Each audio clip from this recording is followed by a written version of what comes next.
할렐루야. 우리 참 좋으신 주님의 자비와 은혜와 평강이 우리 모두에게 임하기를 간절히 원합니다. 오늘 특별히 하나님의 살아계신 말씀을 우리가 만날 때에 우리의 삶이 다시 한 번 더 새로워지는 귀한 은혜의 시간이 되기를 간절히 원합니다. 인간은 만남의 존재입니다. 독일의 문학자 한스 카로사는 이렇게 이야기했어요. 인생은 너와 나의 만남이다. 이 표현에 따르면 산다는 것은 만난다는 것을 설명할 수 있을 것 같습니다. 우리는 수많은 만남 가운데 살아가고 있습니다. 부모와의 만남, 스승과의 만남, 배우자의 만남, 친구와의 만남, 때로는 좋은 책과의 만남, 많은 사람들과의 만남. 그래서 인간의 행복과 불행은 만남을 통해서 결정된다고 해도 과언이 아닙니다. 좋은 배우자를 만나야지 가정이 행복하고요. 학생은 훌륭한 스승을 만나야지 실력이 생깁니다. 또한 스승도 마찬가지겠죠. 스승도 좋은 제자를 만나야지, 뛰어난 제자를 만나야지 가르치는 보람을 느끼게 됩니다. 자식은 부모를 잘 만나야 되고요. 부모는 자식을 잘 만나야 합니다. 또한 씨앗은 땅을 잘 만나야 하고 땅은 씨앗을 잘 만나야 합니다. 백성은 왕을 잘 만나야 되고요. 왕은 백성을 잘 만나야 훌륭한 인물이 됩니다. 어쩌면 인생에서 만남은 모든 것을 결정하는 것과 같다라고 해도 과언이 아닙니다. 그래서 모든 만남은 중요합니다. 여러분들이 잘 알고 있는 헬렌 켈러라고 하는 사람이 있습니다. 여러분 아시죠? 네. 잘 모르시는 것 같은데, 네. 다들 어렸을 때 위인권 한 권씩은 다 보셨죠? 헬렌 켈러. 헬렌 켈러는 말하지도 못하고 듣지도 못하고 보지도 못했던 그런 사람이었습니다. 이런 삼중고를 겪고 있던 헬렌 켈러가 설리반 선생님을 만나서 위대한 인생이 되었다는 사실을 우리는 어릴 적부터 경험하고 들어왔습니다. 설리반 선생님은요, 어린 헬렌 켈러에게 무한한 가능성을 발견했어요. 그 속에 감춰져 있던 보화를 발견했던 것입니다. 그래서 설리반 선생님은 그 헬렌 켈러를 위해서 평생을 헌신했습니다. 이처럼 좋은 만남은 인생을 달라지게 만들죠. 여러분은 지금 어떤 만남 가운데 있으십니까?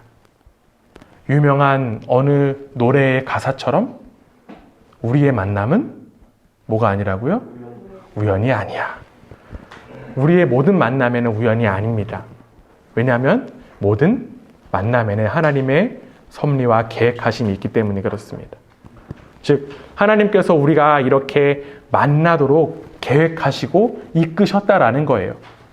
그래서 저는 여러분들을 만나 참으로 행복합니다. 그리고 기쁩니다. 여러분도 어떠십니까?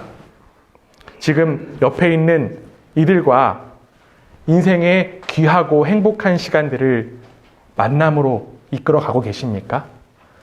우리 오늘은 조금 붙어 있으니까 인사하기 좀 좋을 것 같아요. 이렇게 한번 인사했으면 좋겠습니다. 당신을 만나서 행복합니다. 네. 네. 네. 그렇죠. 이게 멀리 있을 때는 좀 덜 어색했는데 가까이 있으니까 눈도 마주치게 되고 조금 더 어색할 것 같아요. 네. 저도 여러분을 만나서 참으로 행복하고 좋습니다. 여러분 만남 가운데 가장 아름다운 만남이 무엇이라고 생각하십니까? 무르나 마나 여러분과 제가 경험한 만남 가운데 가장 잘한 만남은 바로 예수님을 만난 것일 것입니다. 그리고 성경은 사람과 하나님과의 만남에서 일어나는 역사의 기록이다라고 이야기할 수 있습니다. 성경에는요, 다양한 사람들이 주님을 만나는 역사가 그려지고 있습니다. 그리고 우리는 요즘 계속해서 예수를 만난 한 사람의 변화와 그 변화로부터 퍼져나가는 복음의 역사를 말씀을 통해서 함께 살펴보고 있습니다. 그 예수님을 만나 변화된 그 사람 혹시 누군지 기억나시나요? 그 사람은 바로 다메섹 도상에서 예수님을 만난 사도 바울입니다. 지난 주일에 살펴보았듯이 예수님을 만나기 이전의 바울, 어떤 사람이었습니까? 예수님 만나기 이전의 바울은요, 예수의 도를 없애기 위해서 열정과 헌신을 다했던 그러한 박해자였습니다. 예수의 도를 없애는 것이 하나님을 제대로 믿는 것이다, 하나님을 제대로 섬기는 것이다 라고 확신했던 사람이 바로 바울이었습니다. 그랬던 바울이 예수를 믿는 사람들을 더 많이 체포하고 박해하기 위해서 가던 그 다메섹 도상에서 가장 귀한 만남을 경험했습니다. 누굴 만났기 때문에? 바로 예수님을 만났기 때문입니다. 열심을 다해서 증오하고 미워하던 예수 그리스도를 바울이 만나게 되었을 때 그는 비로소 삶을 돌이킬 수 있었습니다. 예수님의 무한하신 사랑과 은혜를 경험했기 때문에 그의 삶의 방향은 전환할 수 있었던 거예요. 즉 이제는 예수의 추종자로서 열정을 다해서 그는 살아가게 됩니다. 바울에게는 이제 예수를 향한 열정의 발걸음이 거침없이 시작되었습니다. 앞으로의 바울의 행보에는 우리가 예수님을 만난 이후에 어떻게 해야 되는지에 대한 귀중한 본보기가 담겨져 있습니다. 왜냐하면 예수를 만났다고 해도 어떻게 살아야 하는지 혼란 중에 있는 사람들이 많기 때문에 그렇습니다. 분명히 예수님을 만났다라고 고백합니다. 여러분들께 한번 물어보겠습니다. 여러분 예수님 만나셨나요? 네. 다시 한번 여쭙겠습니다. 여러분 예수님 만나셨습니까? 예수님 만났다라고 아멘으로 고백하지만 그럼에도 불구하고 삶에 변화가 없는 이들도 있습니다. 예수를 믿는다라고 생각하고 고백하지만 인격이나 삶에는 큰 변화가 없는 경우가 있습니다. 성경 지식도 꽤 있고요. 기독교에 대해서 설명하라고 하면 설명도 곧잘 합니다. 그리고 교회에 대해서, 교회에서 봉사와 헌신도 열정을 가집니다. 그런데 문제는 스스로 생각하면 예수를 모르는 사람들이랑 별반 다를 바가 없다라고 생각하곤 합니다. 도대체 예수를 만난 사람은 어떤 모습을 가질 수 있을까요? 바울은 어떠한 모습을 가졌기 때문에 예수를 만나서 인생이 180도 전환했다고, 180도 변했다고 이야기할 수 있었던 것일까요? 오늘 우리가 함께 읽은 본문 말씀 16절, 17절 말씀을 함께 한번 보기 원합니다. 우리 함께 한번 말씀을 읽어보겠습니다. 함께 읽습니다. 시작. 그의 아들을 이방에 전하기 위하여 그를 내 속에 나타내시기를 기뻐하셨을 때에 내가 곧 혈육과 의논하지 아니하고 또 나보다 먼저 사도된 사람을 만나려고 예루살렘으로 가지 아니하고 아라비아로 갔다가 다시 다메섹으로 돌아갔노라. 아멘. 예수를 만난 바울은 지금 어디를 갔다라고 이야기하고 있을까요, 여러분? 지명이 딱 나오죠? 어디를 갔다고 하나요? 아라비아, 그리고 다메섹까지 갔다라고 합니다. 특별히 여기에 지금 표현된 그 아라비아라고 하는 지역, 어딜까요? 여러분 옛날 동화나 이런 거 떠올리시면 쉽겠지만 어떻게 설명하기가 참 어려운 지역이 바로 아라비아라고 합니다. 학자마다 여러 가지 가설들을 주장하고 있기 때문에 이 아라비아라는 지역이 구체적으로 어느 지역이다라고 설명하기가 좀 어렵습니다. 그러나 아라비아가 어디든 간에 확실한 것이 한 가지 있습니다.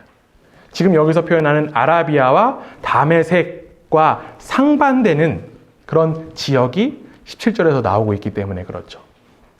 어디를 가지 않고 지금 아라비아 다메섹으로 갔다 그랬어요? 어디를 가지 않다고 했죠? 예루살렘이죠. 저는 이 부분이 참 흥미롭게 느껴졌습니다. 단지 아라비아와 다메섹으로 갔다라고만 이야기하면 될 것인데 굳이 예루살렘을 가지 않았다라고 하는 표현을 사도 바울이 지금 했기 때문에 그렇습니다. 여러분 저만 흥미로운 거 아니시죠? 여러분도 굉장히 흥미로울 거라고 생각합니다. 예수를 만난 이후에 바울이 예루살렘을 가지 않았다라고 굳이 명시한 이유가 무엇이었을까요? 바울은 예루살렘에 가지 않은 이유에 대해서도 지금 덧붙이고 있습니다. 우리가 지금 읽었던 말씀 다시 보면요. 뭐라고 되어 있나요? 나보다 먼저 된 사도들을 만나려고 예루살렘을 가지 않았다라고 합니다. 바울이 예루살렘을 가지 않았다라는 이야기를 하면서 예루살렘의 사도들과 개연성이 없다. 나는 지금 예루살렘에 있는 이전의 사도들과는 상관이 없는 사람이야 라는 부분을 지금 이야기하고 있습니다. 즉 자신의 사도의 직분이라 자신이 선포하는 지금 복음이 예루살렘의 사도들의 권위에 기댄 것이 아니라는 사실을 지금 강조하고 있는 거예요. 바울은 자신이 직접 예수 그리스도를 만났다라고 하는 사실이 자신에게 무엇보다 중요했습니다. 그래서 그 사실에 대하여서 오늘 읽진 않았지만 우리가 이전에 읽었던 12절에는 이렇게 이야기하고 있는 거예요. 여러분 성경책 있으신 분들 한번 찾아보시기 바랍니다. 갈라디아서 1장 12절 말씀인데요. 제가 읽어보겠습니다. 이는 내가 사람에게서 받은 것도 아니요 배운 것도 아니요 오직 예수 그리스도의 계시로 말미암은 것이라. 아멘. 바울 자신이 변화되었던 유일한 원인, 근거는 바로 예수 그리스도의 계시 때문에 그랬습니다. 하나님께서 그 아들을 바울에게 나타내신 것이 바울의 그 회심의 근거가 됩니다. 그래서 바울은 이 모든 것을 하나님의 은혜다라고 이야기할 수 있는 거예요. 어쩌면 사실 생각해 보면요, 이 바울의 회심한 바울에게 가장 필요한 것, 당장 필요한 것은요, 사람의 인정일 수도 있을 것 같습니다. 왜냐하면 예수님 만나기 이전에 바울이 어떠했다라고 말씀드렸죠? 박해자였어요. 엄청난 박해자였기 때문에 사람들은 바울을 믿지 못했습니다. 저 사람 혹시라도 우리를 또 속여서 감옥에 가두려는 거 아니야? 죽이려는 거 아니야? 라는 의심을 가질 수밖에 없는 그런 상황에 있었습니다. 그래서 바울이 회심했다라는 것들, 사람들에게 증명하고 인정받으면 앞으로의 사역과 앞으로의 삶은 더욱더 수월한 삶을 살아갈 것이 분명했습니다. 그러나 바울에게는요, 사람에게 인정받는 것, 특별히 예루살렘에 있는 사도들에게 인정받는 것 별로 중요하지 않았습니다. 왜냐하면 그는 하나님께서 직접 자신을 이방인의 사도로, 하나님께서 직접 자신을 부르셨다라고 하는 그 은혜의 자신감이 충만했기 때문에 그렇습니다. 바울은 예수님을 그 누구보다, 그 누구를 통하여서 만난 것이 아니라 어떻게 만났기 때문에? 직접 만났기 때문에. 직접 만났기 때문에 거침없이 아라비아와 다메섹으로 나아갈 수 있었던 거예요. 이 바울이 가지고 있는 이 복음에 대한 자신감이 우리에게도 있기를 원합니다. 때때로 신앙생활 하시는 분들 가운데 이런 표현들 많이 사용하시는 분들 계세요. 저는요, 어떤 교회 출신이에요. 저는요, 어떤 목사님께 배웠습니다. 때로는 저는요, 아버지가 목사님이세요. 저는 아버지가 장로님이세요. 저는요, 기독교 집안에서 태어나서 십자가를 물고 태어났어요. 등등. 물론 이런 것들이 자신의 신앙의 이력을 나타내는 데 중요한 부분으로 나타낼 수도 있습니다. 중요한 영향을 받았기 때문에 신앙의 여정에 있어서 든든히 살아갈 수 있는 것도 맞아요. 그런데 여러분의 신앙의 여정에 있어서 가장 중요한 믿음의 고백이 출신이라든지 배경이 아니라 하나님의 은혜임을 고백하는 우리 모두가 되기 원합니다. 신앙의 이력을 통하여서 사람에게 인정받으려고 하는 그런 모습이 아닌 예수 그리스도를 인격적으로 만났다라고 하는 그 간증이 우리 한 사람 한 사람 가운데 넘쳐나기를 소망합니다. 하나님은 누군가를 통하여서도 경험할 수 있지만 무엇보다도 우리 자신이 직접 만나는 것이 더욱 중요합니다. 우리는 하나님의 형상으로 창조되었기 때문에 하나님과 인격적인 만남을 할 수 있기 때문입니다. 하나님과 우리 사이에 그 누구도 가로막을 수 없습니다. 그 누구도 들어올 수 없어요. 목회자가 그 사이에 중재자가 될 수는 없습니다. 이러한 생각은요, 종교개혁 이전에 중세 기독교에서 사제 중심이 가졌던, 사제가 우리를 천국으로 이끌 거야, 하나님으로 이끌 거야 라고 하는 그러한 타락한 모습 가운데 하나일 뿐이었습니다. 우리에게는요, 하나님과 직접적인 만남의 축복이 허락되었습니다. 우리는 배타적으로 하나님과 인격적인 교제를 나누어야만 합니다. 여러분의 매일의 삶을 통해서 하나님과의 인격적인 교제가 또한 인격적인 만남이 더해져가는 그런 복된 삶이 되기를 원합니다. 그리고 여러분의 입술을 통하여서 예수 그리스도와의 만남이 간증으로 늘 고백되는 여러분들의 삶이 되기를 간절히 원합니다. 그렇게 될 때 여러분들의 삶 가운데는 복음에 대한 자신감이 넘치게 될 줄 믿습니다. 즉, 내가 예수 그리스도를 만난 증인이기 때문에 더욱더 세상 가운데 담대하게 나아갈 수 있다라는 것입니다. 회심한 바울도요, 아라비아와 다메섹을 향해서 지금 담대하게 나아갔습니다. 그렇다면 아까도 한번 여쭤봤듯이 도대체 아라비아와 다메섹이 어디길래 그곳으로 나아갔던 것일까요? 아까도 말씀드렸지만 참 아라비아가 어디다 다메섹의 설명을 여러 가지로 합니다.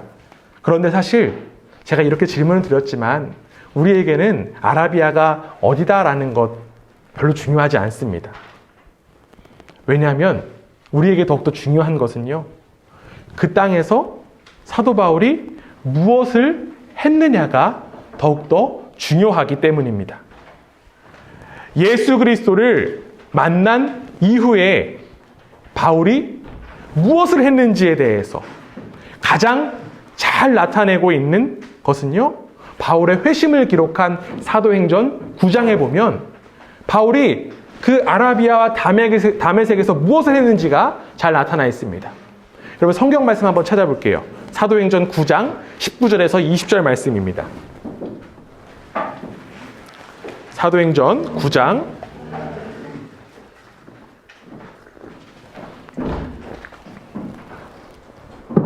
19절에서 20절까지 말씀. 혹시 찾으신 분 먼저 한번 읽어주시면 감사하겠습니다. 음식을 먹음에 강건하여지니라. 사울이 다메섹에 있는 제자들과 함께 며칠 있을 때 즉시로 각 회당에서 예수가 하나님의 아들이심을 전파하니. 아멘. 지금 사도행전에서는 예수님을 만난 바울이 세례를 받고 무엇을 했는지가 지금 분명하게 명시하고 있어요. 지금 바울이 무엇을 했다라고 이야기하죠? 예수가 하나님의 아들이심을 전파했다라고 지금 기록하고 있습니다.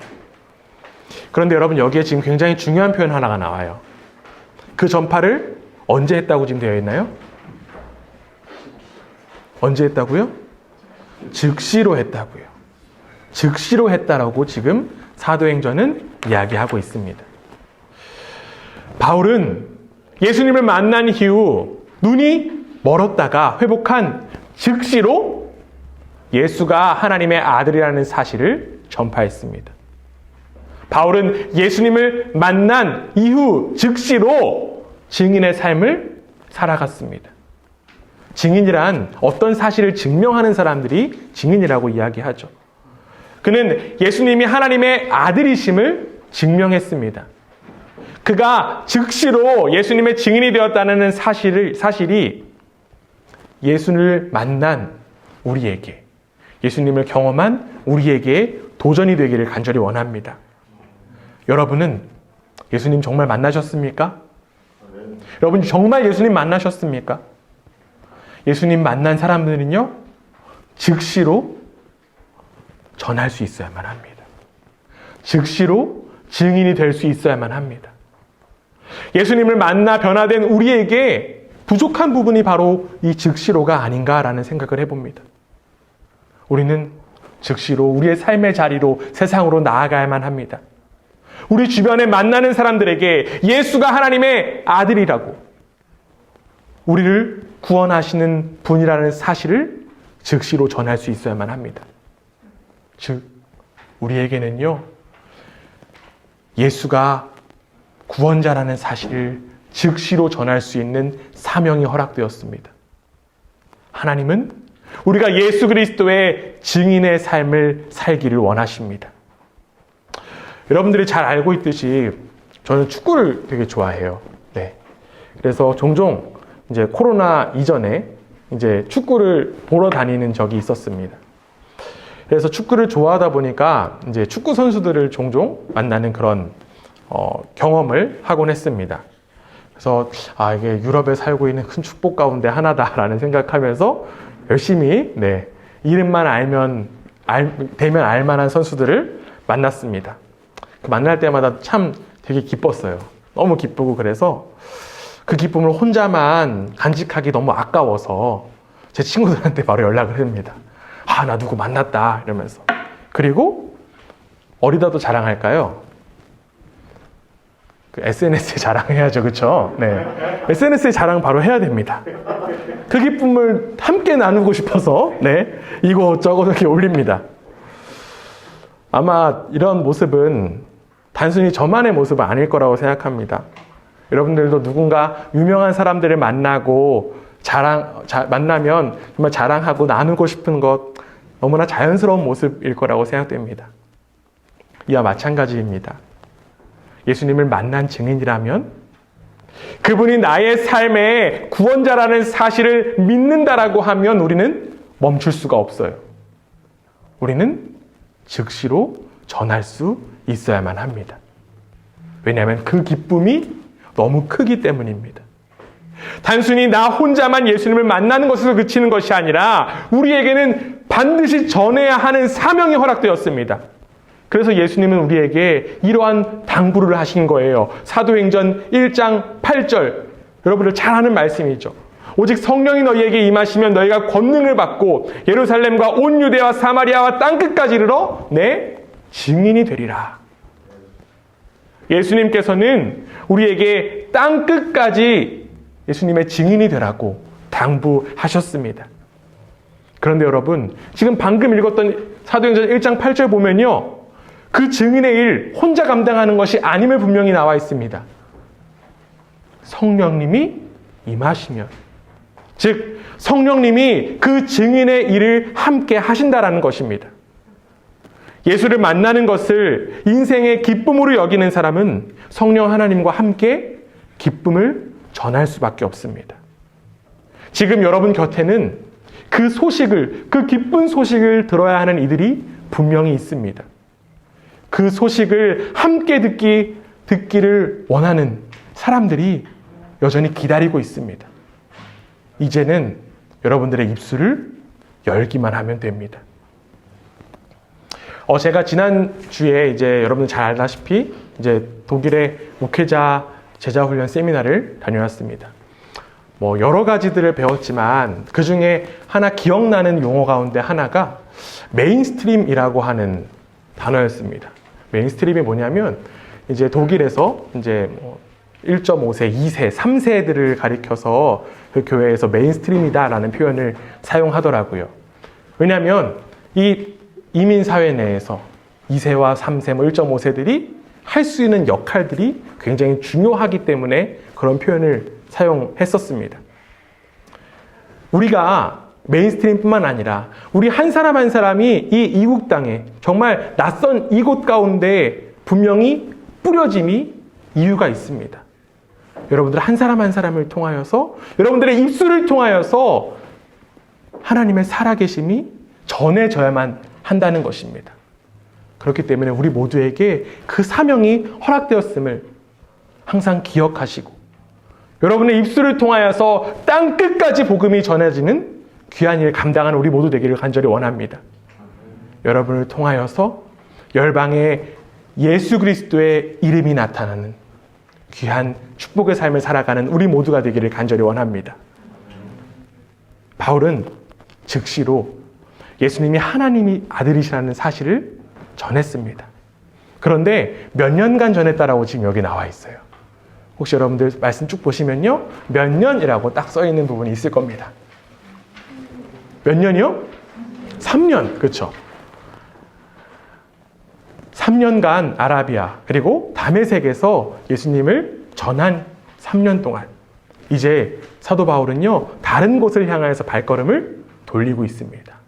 어디를 향해서 가고 있는지 오늘 본문 1장 18절에서 19절 우리 다시 한 번 더 한 목소리 읽어보겠습니다. 함께 읽습니다. 시작.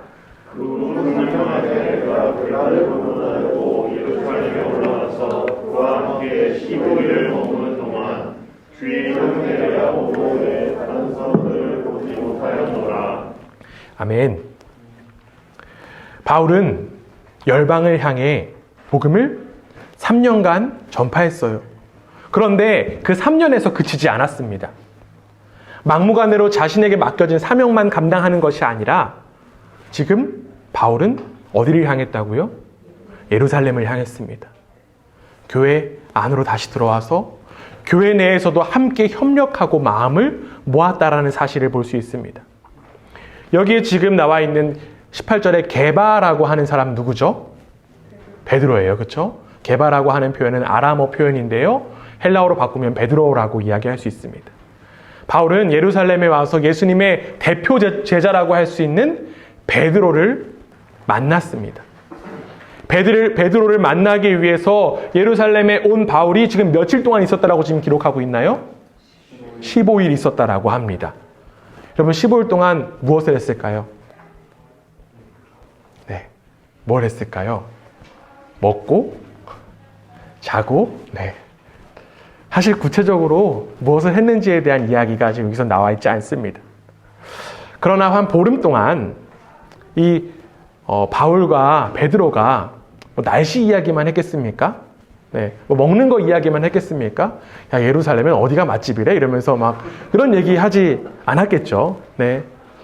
예루살렘에 정말 교회의 중추적인 역할을 감당했던 베드로와 함께 교제를 나누면서 바울은 자연스럽게 누구 이야기를 할 수밖에 없었을까요? 자신이 만난 예수님에 대한 이야기를 했을 것입니다. 마찬가지겠죠. 베드로도 자신이 만나고 따라다녔던 예수님에 대한 이야기를 나눌 수밖에 없었을 것입니다. 이를 두고 어떤 신학자는요, 뭐 세례와 성찬을 비롯한 교회의 여러 가지 관습에 대해서 바울이 베드로에게 상세하게 배웠을 것이다 라는 그런 추측을 합니다. 또한 당시 교회에서 고백하던 여러 가지 신학적인 그런 항목들을 배웠을 것이다 라고도 이야기합니다. 이들은 예수님이라고 하는 교집합 안에서 영적인 교제를 나눴습니다. 이전에는 예수를 두고 한 사람은 추종자이고 다른 한 사람은 박해자였을지 몰라도 이제 둘은 예수님 안에서 영적인 동역자로 쓸 수 있었던 것입니다. 예루살렘으로 와서 베드로를 만난 바울의 발걸음은 예수를 만난 이후에 우리의 모습을 돌아보며 또 다른 깨달음을 주곤 합니다. 바울이 단순히 자신의 사역에만, 단순히 예수님을 전하는 일에만 집중하지 않았다라는 것을 우리는 다시 한 번 더 볼 수 있어요. 간혹 이런 분들이 있습니다.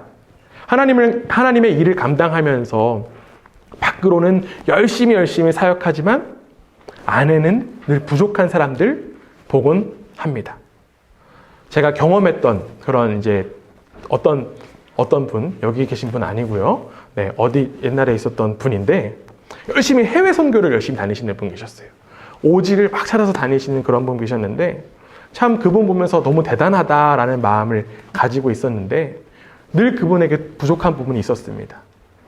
자신이 섬기는 교회와 또한 가정에는 늘 소홀한 모습을 볼 수 있었습니다. 그런데 여러분, 이러한 모습 옳지 않습니다.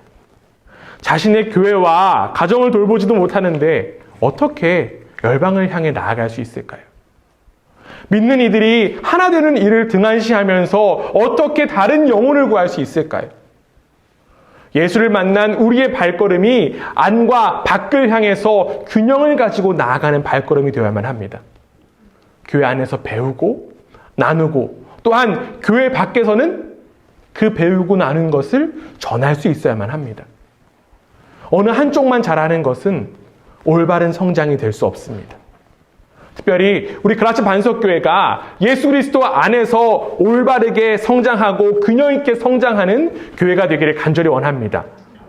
표면적으로 드러난 사역을 감당하면서 교회 안의 질서와 분위기를 파괴하는 것 옳지 않습니다.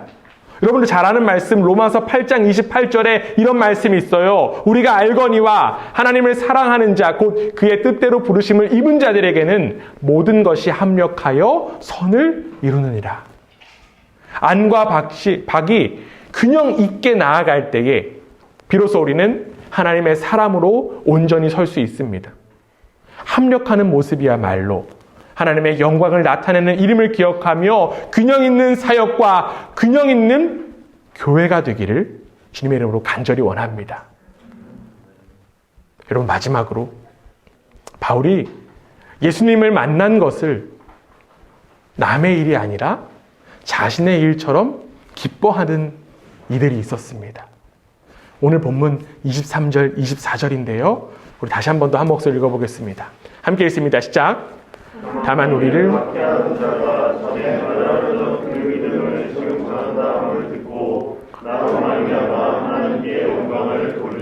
아멘. 바울 자신의 모습을 보고 하나님께 영광을 돌리는 모습이 그 당시 교회에 가득했다라고 지금 사도 바울은 고백하고 있습니다.